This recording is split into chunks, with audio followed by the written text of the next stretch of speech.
me va a ayudar a compartir una pantalla para que sea más fácil de entender. Así que cuando quieras, Cecia, ya podés empezar a compartir con la primer imagen.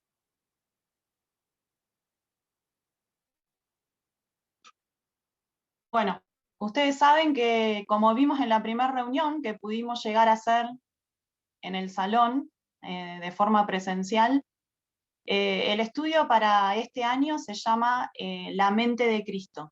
¿Sí? Acá tengo el libro que vamos a usar, se los muestro. Es el tema que elegimos para desarrollar durante todo este año. ¿De qué se trata? Bueno, estuvimos viendo un pantallazo general en la primera reunión que tuvimos la visita, ¿se acuerdan de Alicia?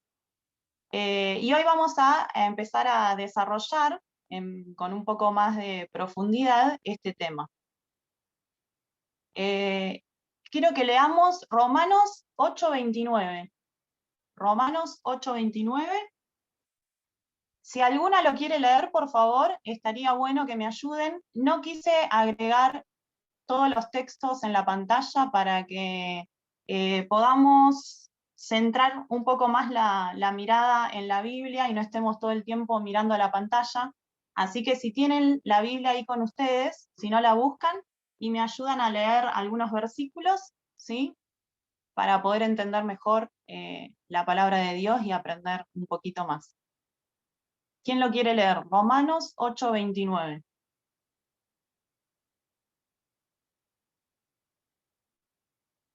La que quiera leerlo, abre el micrófono y lo lee, no hay problema.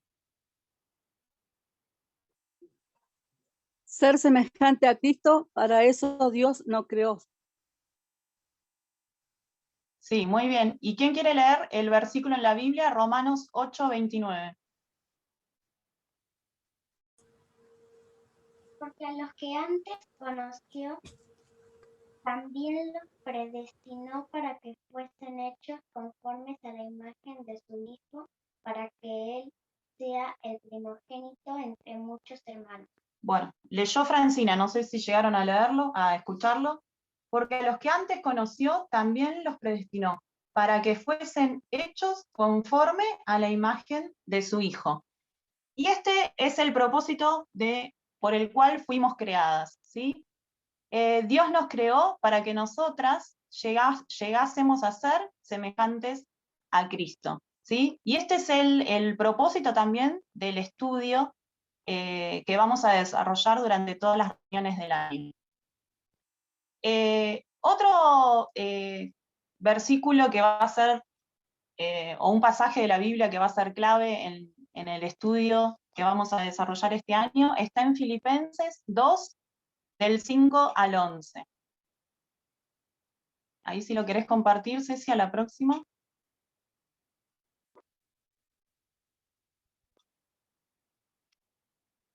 Bueno, ¿se acuerdan que en la primera reunión habíamos cantado una canción que se refería a este pasaje de la Biblia? Y saben que es muy probable que en la iglesia primitiva esta porción de la Biblia haya sido un himno, ¿sí? Porque si lo leemos entero, nos da la sensación de que es un poema o un himno. Cuando nosotras creemos en Jesús como nuestro Salvador personal, los demás no pueden ver si ese momento existió o no, porque es algo que es íntimo, que sucede entre nosotras y Dios. Pero lo que sí pueden ver los demás es los cambios que Dios produce en nosotros, ¿sí? Cuando el Espíritu de Dios produce en nosotros fruto, ¿sí? Los demás pueden ver que nosotras, como resultado de nuestro cambio, ¿sí? Del cambio que Dios produce en nuestras vidas, las demás pueden ver que nosotras somos hijas de Dios. Y en Filipenses 2, del 5 al 11, encontramos este poema hermoso que también solemos cantar, y va a ser el motivo de nuestro estudio, ¿sí? Para entenderlo mejor, lo vamos a dividir en 6 partes. Ahí, como ustedes están viendo en la pantalla, yo voy a correr acá para poder leerlo mejor.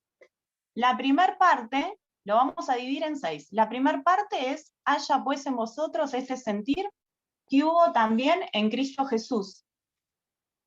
Y está relacionada con la unidad número 1, que es lo que vamos a ver hoy, vamos a empezar a ver hoy, y vamos a aprender sobre la libertad en Cristo. La segunda parte dice,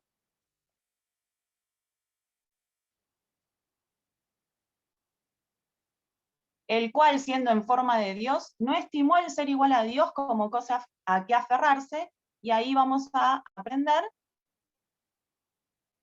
el estilo de vida de Cristo. Lo puse con el mismo color, así ustedes van entendiendo bien cómo vamos a ir desarrollando el estudio durante este año. La tercera parte dice, sino que se despojó a sí mismo tomando forma de siervo, y ahí vamos a ver y aprender sobre la actitud de Cristo como siervo. La cuarta parte,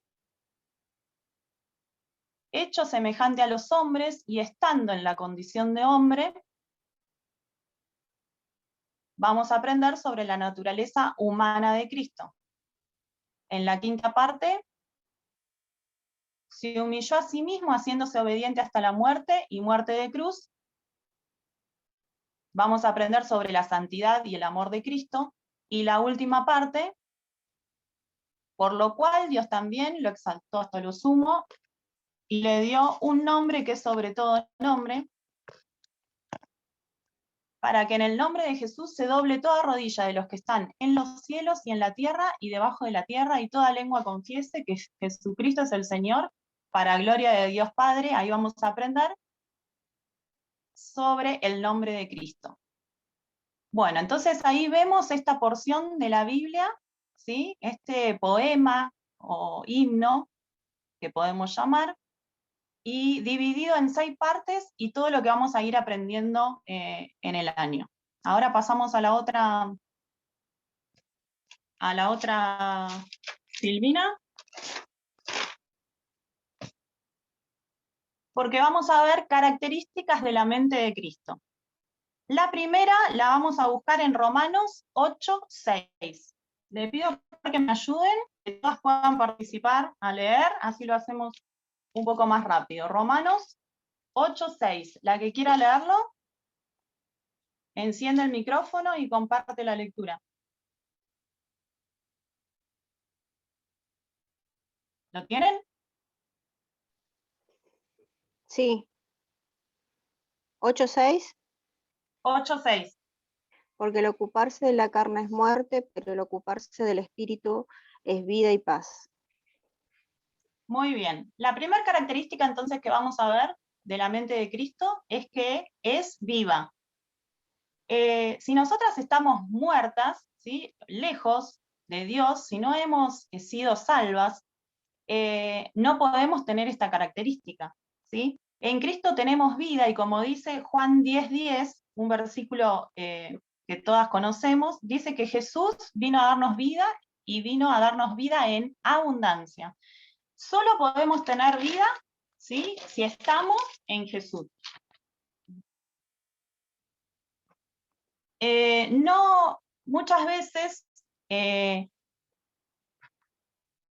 muchas tratan de buscar, ¿sí? Sentirse vivas, y buscan en los lugares incorrectos. Pero nosotras sabemos, de acuerdo a la palabra de Dios, que solo podemos tener vida cuando nos encontramos con Jesús y cuando tenemos una relación real y personal con Él. La mente puesta en el espíritu está viva y está activa, ¿sí? La vida se distingue, ¿por qué? Porque tiene actividad. Cuando uno está vivo, está activo, ¿sí? La mente viva se asemeja a la de Cristo. Es una mente que medita, que reflexiona, que ora, que elige lo espiritual sobre lo carnal. Cuando nosotras creemos en Jesús, de un día para el otro no no se solucionan, digamos, todos nuestros problemas, o no se nos promete que en nuestra vida va a ser todo perfecto. Al contrario, la Biblia dice que cuando creemos en Jesús empieza a existir en nosotros una lucha entre la carne y el espíritu. Justamente esa lucha que nosotras vivimos cada día manifiesta que estamos vivas, manifiesta que somos hijas de Dios. ¿Por qué? Porque el que está muerto, el que está lejos, separado de Dios, el que no ha conocido a Jesús como su Salvador, no tiene ninguna lucha, ¿sí? Las que luchamos contra el pecado somos las que hemos decidido seguir a Cristo. Entonces, vemos que la primera característica de la mente de Cristo es viva. Vamos a la segunda característica. Quiero que lean 2 Corintios 11:3. Otra que me pueda ayudar, 2 Corintios 11:3.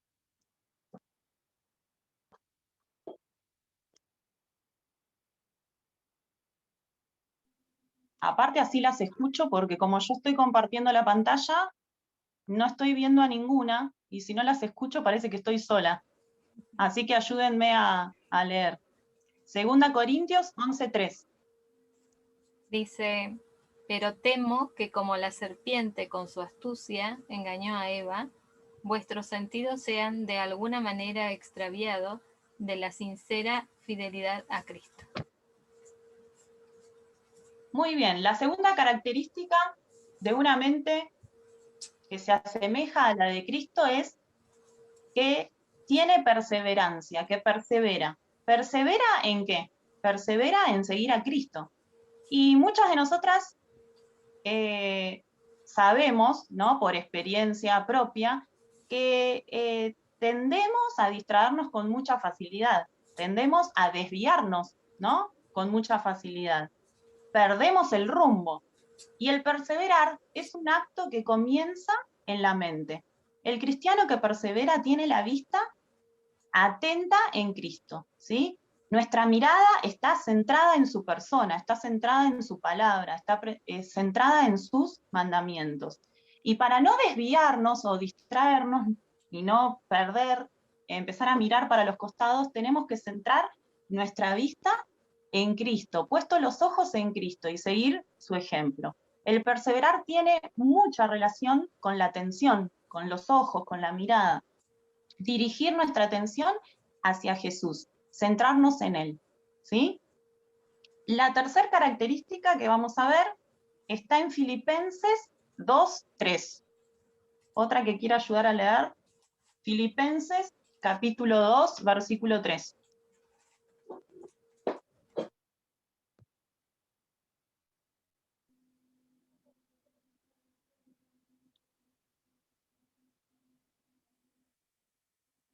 ¿Lo tienen? Nada hagáis por contienda o por vanagloria, antes bien con humildad, estimando cada uno a los demás como superiores a él mismo.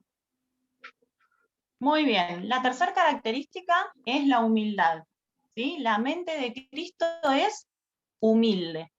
¿Y qué mejor ejemplo que Jesús? ¿Sí? Jesús cuando vino a esta tierra mostró completa humildad.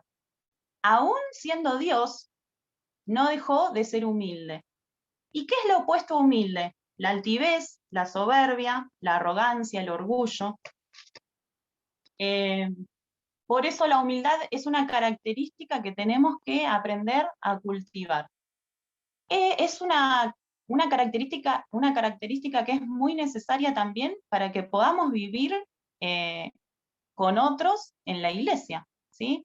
La iglesia está formada por todos los que creen en Jesús como su Salvador. Y para que la iglesia funcione como un cuerpo y para que la iglesia tenga unidad, tenemos que ser humildes, ¿sí? Porque tenemos que someternos unos a otros, ¿sí? Así funciona la iglesia. El cristiano humilde entiende su posición, ¿sí?, frente a la grandeza de Dios, entiende su posición, ¿sí?, y muchas veces se piensa que la humildad es dejar que el otro haga lo que quiera con vos, o dejar que te lastimen, o dejar que te pisoteen, y eso no es la humildad, ¿sí? El cristiano humilde entiende, ¿sí?, y está seguro de quién es en Cristo, ¿sí? La posición que Cristo nos dio. Y el cristiano que tiene humildad recibe el consejo, recibe la corrección, está pronto para aprender, está dispuesto a servir, está dispuesto a poner a los demás, ¿sí? Adelante, adelante, y los intereses y las necesidades de los demás adelante de los suyos, ¿sí? Un cristiano o una cristiana que es humilde se deja pastorear, ¿sí? Esta es la tercera característica de la mente de Cristo. Ahora vamos a ver la cuarta, que la vamos a encontrar en Tito 1:15. Otra que quiera leerlo, Tito 1:15.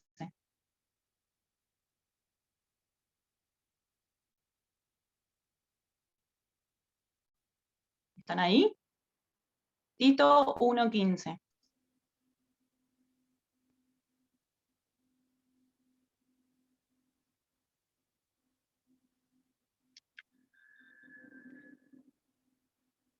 ¿Hola?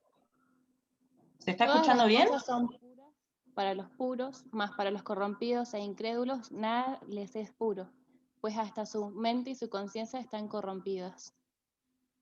Muy bien. La cuarta característica es que es una mente pura. Ahora, qué difícil, ¿no? Mantenernos puros en este mundo, ¿no? Qué difícil mantener la pureza cuando recibimos constantemente ataques del enemigo. Con tentaciones constantes, ¿cómo se hace para que podamos mantenernos puros?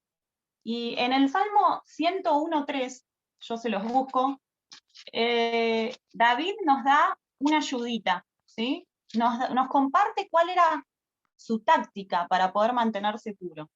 Dice, Salmo 101:3, no pondré delante de mis ojos cosa injusta, aborrezco la obra de los que se desvían. Ninguno de ellos se acercará a mí. No pondré delante de mis ojos cosa injusta. ¿Cuál era la táctica del rey David para mantener la mente pura? Era justamente decidir no caer antes de que llegue la tentación. Cuando llega la tentación, se huye. Eso nos enseña la palabra de Dios. La decisión de permanecer puro se toma antes de que llegue la tentación. Entonces vemos que la cuarta característica de la mente de Cristo es pura. Ahora vamos a ver la número 5, son 6 en total. La número 5 la vamos a buscar en Lucas 24:45. La que quiera leer, Lucas 24:45.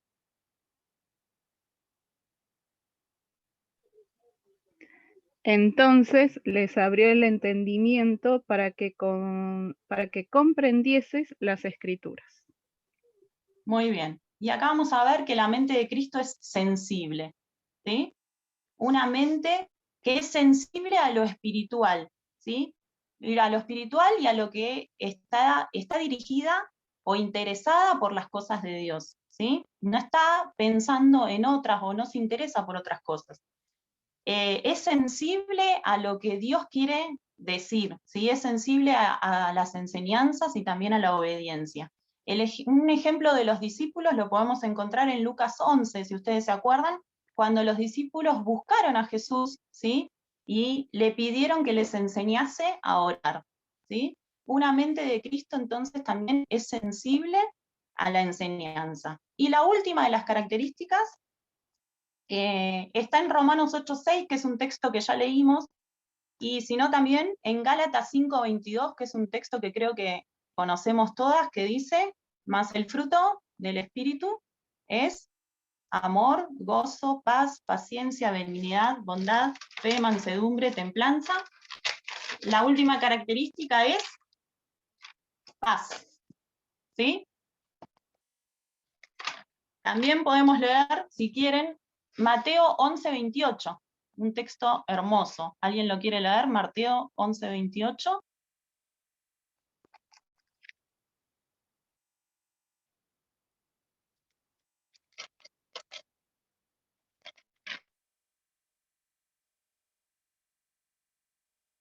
¿Lo tienen? Mateo 11:28.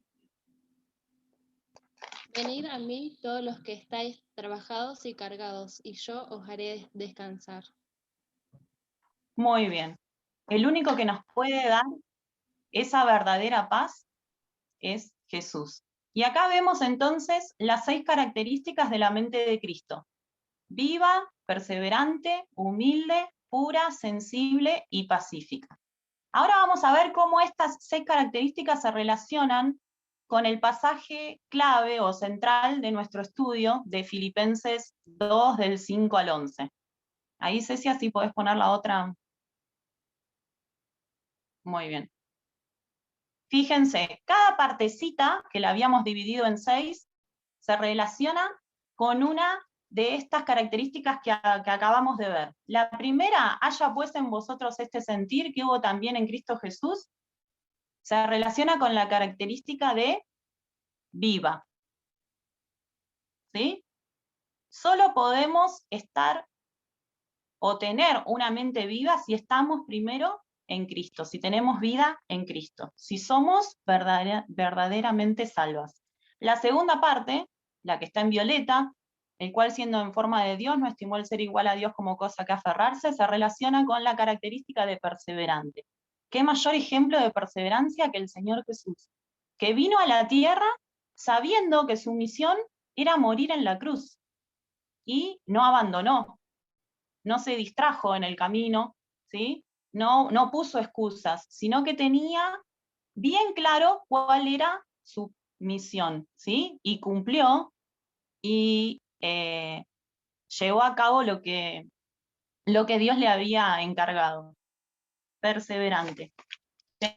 Para ser perseverante tenemos que tener las prioridades bien claras, ¿sí? Dios tiene que ser el primer lugar en nuestras vidas. La tercera parte, que es la que está en amarillito, dice, sino que se despojó a sí mismo tomando forma de siervo, la podemos relacionar con la característica de humildad. Jesús se hizo siervo. Siendo Dios, ¿sí? Bajó a este mundo, vivió como nosotros, padeció las mismas dificultades que cualquier persona, sufrió dolores, tuvo sueño, tuvo hambre, ¿sí? Y no solo eso, sino que también se hizo siervo.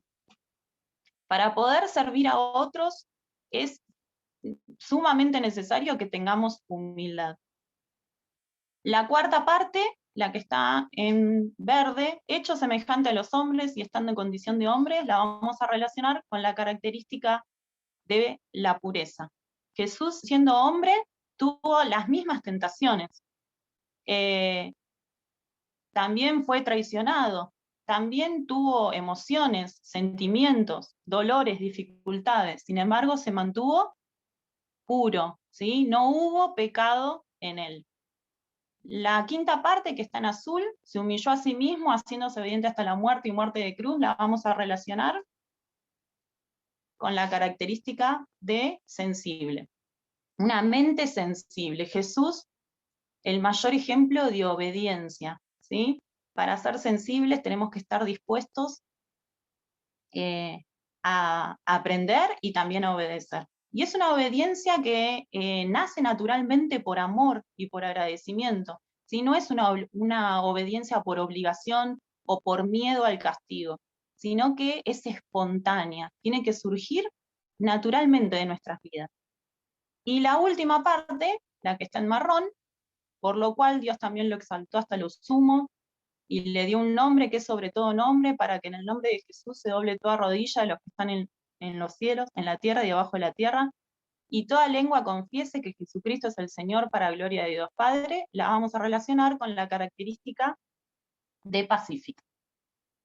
Muy bien, y también la única forma, así como Jesús nos dio paz mediante su muerte, mediante la cruz, nosotros solo podemos tener una mente pacífica cuando lo encontramos a Él, ¿sí? Cuando se doblan nuestras rodillas, cuando vamos a la cruz, cuando dejamos de lado todo lo que nosotros queremos, cuando dejamos de lado nuestros modos, nuestras formas, cuando dejamos de luchar por alcanzar por nuestros medios las cosas y nos rendimos completamente delante de la cruz, ahí encontramos esa paz. Bueno, ahora sería muy lindo que podamos todas aprendernos de memoria este poema, estos versículos, ¿sí? Porque son centrales para el estudio que vamos a hacer. Así que les dejo ese desafío. Ahora vamos a ver cómo podemos cultivar, ¿sí?, la mente de Cristo.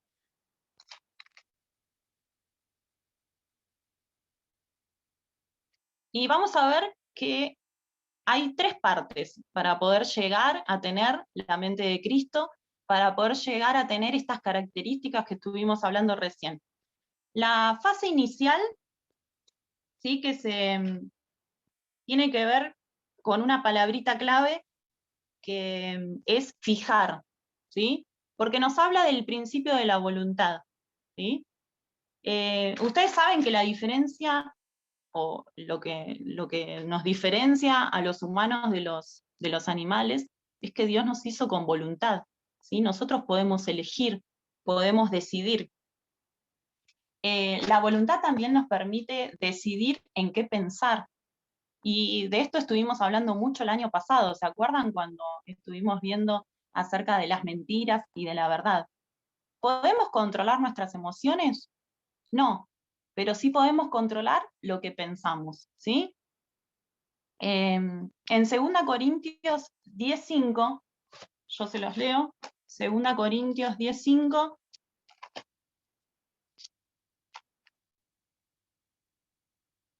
dice, derribando argumentos y toda altivez que se levanta contra el conocimiento de Dios y llevando cautivo todo pensamiento a la obediencia de Cristo. Entonces, la fase inicial nos habla del principio de la voluntad, ¿sí? Y nos dice que tenemos que tener fija nuestra mirada en Cristo. A ver, Cecia, ponele un enter. Fijar la mente en las cosas de arriba. Decidir en qué vamos a pensar, ¿sí?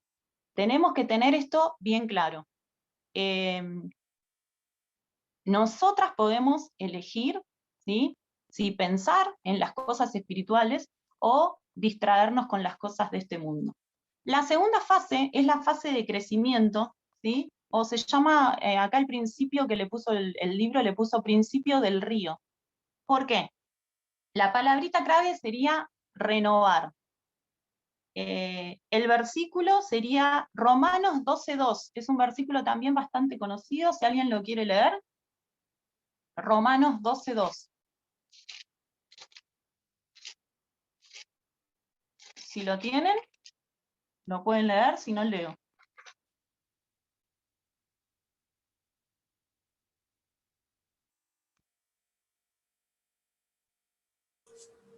¿12:2? 12:2.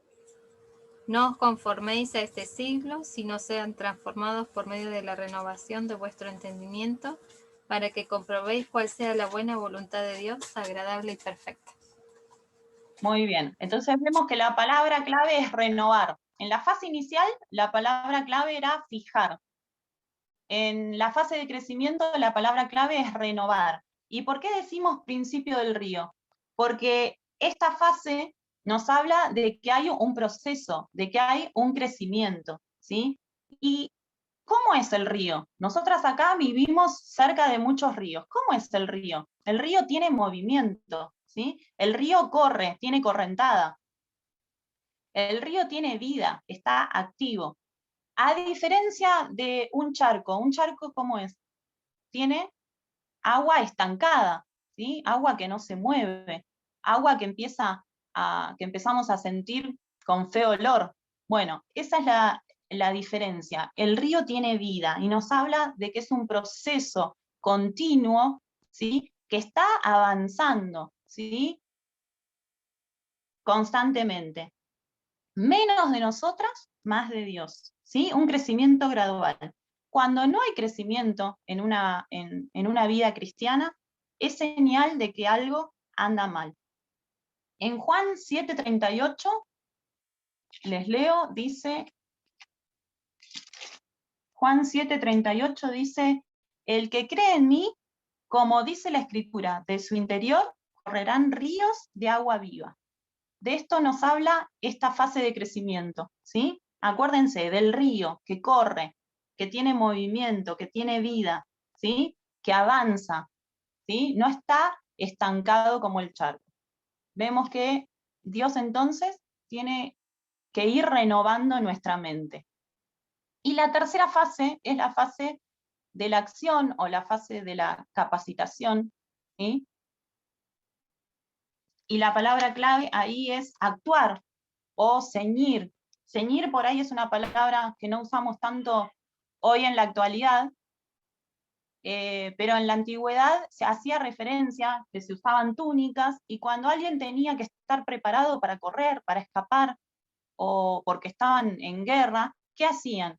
Levantaban la túnica, ¿sí? Se la apretaban con el cinturón, ¿sí? Se la ajustaban con el cinturón, y eso significaba que estaban preparados para la acción. Bueno, la fase de la capacitación, la palabrita clave sería esa, ceñir, o estar preparados para la acción, principio de la disposición. Tenemos que preparar nuestra mente para servir, ¿sí? Para actuar. En 1 Juan 3:2, yo les leo rápido. 1 Juan 3:2 dice: amados, ahora somos hijos de Dios y aún no se ha manifestado lo que hemos de ser, pero sabemos que cuando Él se manifieste, seremos semejante a Él, porque le veremos tal como Él es. Y en 1 Pedro 2:21 dice: pues para esto fuisteis llamados, porque también Cristo padeció por nosotros, dejándonos ejemplo para que sigáis sus pisadas. Y en 1 Pedro 4:1 dice: puesto que Cristo ha padecido por nosotros, vosotros también armaos del mismo pensamiento, pues quien ha padecido en la carne terminó con el pecado. Fíjense que para desarrollar la mente de Cristo, ¿sí? Tenemos también que estar dispuestas a sufrir, ¿sí? Y a pasar por lo mismo que pasó Jesús. Nunca vamos a sufrir tanto como Él, porque Él tuvo que llegar a la cruz por amor de nosotras. Pero sabemos que en este proceso en el que estamos, ¿sí? De llegar a ser como Cristo, de llegar a tener la mente de Cristo, en el proceso vamos a tener dificultades, vamos a tener dolor, no va a ser sin esfuerzo. Vamos a sufrir. En ninguna parte de la Biblia se dice que en la vida cristiana todo va a ser fácil y todo va a ser perfecto. Al contrario. En Filipenses 2:13, que es un versículo que conocemos bastante, dice: porque Dios es el que en vosotros produce así el querer como el hacer por su buena voluntad. Muchas veces durante este proceso de renovación, de cambio, vamos a tener problemas, vamos a tener dificultades, vamos a tener crisis, vamos a tener dudas, vamos a querer abandonar, nos vamos a sentir desalentadas, ¿sí? Angustiadas. Pero fíjense la promesa de Dios. Él va a producir en nosotras así el querer como el hacer, ¿sí? Él nos va a capacitar para que podamos lograrlo. No lo vamos a lograr por nuestras fuerzas o con nuestras capacidades, sino que Él va a producir ese cambio, esa renovación en nosotras. En Hebreos 12:2 dice: puesto los ojos en Jesús, otro versículo también conocido. Dice: puesto los ojos en Jesús, el autor y consumador de la fe, el cual por el gozo puesto delante de él sufrió la cruz, menospreciando lo oprobio, y se sentó a la diestra del trono de Dios. Tenemos que tener nuestra mirada en el mayor ejemplo, que es Jesús. Tendremos momentos desalentadores, tendremos momentos que nos sentiremos cansadas, tendremos momentos de querer dejar de intentarlo, tendremos dudas, pero solo Dios nos dará las herramientas que necesitamos para continuar en este proceso. Y la obra en nosotras un día va a ser completa, porque todo lo que Dios comienza lo hace perfecto. Y Él también promete que el proceso que está haciendo en nuestra vida un día va a terminar, ¿sí? Y la obra va a estar terminada y va a ser perfecta. En 1 Pedro 5:10, es el último versículo que les dejo. 1 Pedro 5:10 dice: mas el Dios de toda gracia, que nos llamó a su gloria eterna en Jesucristo, después que hayáis padecido un poco de tiempo, Él mismo os perfeccione, afirme, fortalezca y establezca. Qué lindo, ¿no? Lo que Dios nos promete.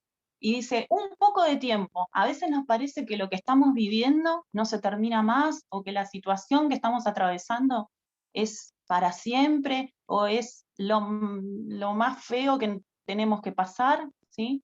Sin embargo, es un poco de tiempo. Dios nos dio una vida eterna, ¿sí? Y la obra que está haciendo nosotras, un día va a ser perfecta, un día va a estar completa. Así que bueno, espero que hayan entendido un poquito de qué se trata el estudio para este año. Si quieren, después les compartimos este Power para que lo tengan guardado y lo puedan repasar. Y bueno, espero que haya sido de bendición para sus vidas y que podamos en la semana seguir reflexionando sobre esto que hemos aprendido.